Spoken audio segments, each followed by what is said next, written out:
is de Pride van Limburg. Komt eraan!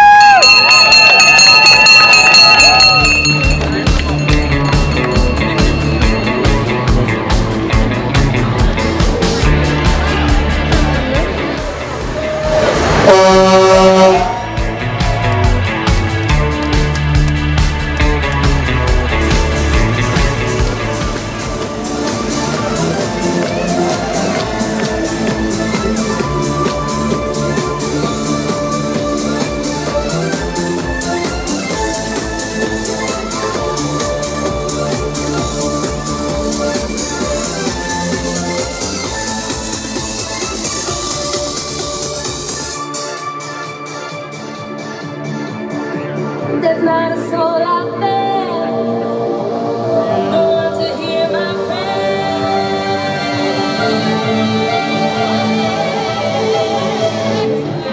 Maar die volgt niet.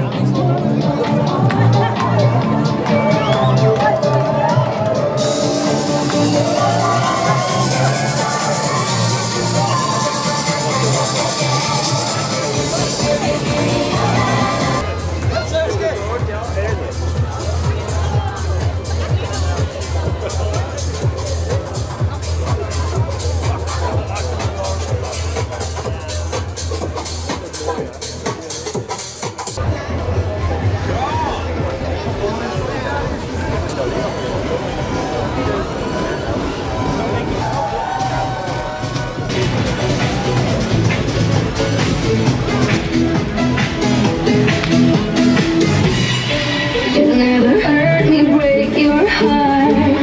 You didn't wake up when we died.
Yeah, sorry's up that.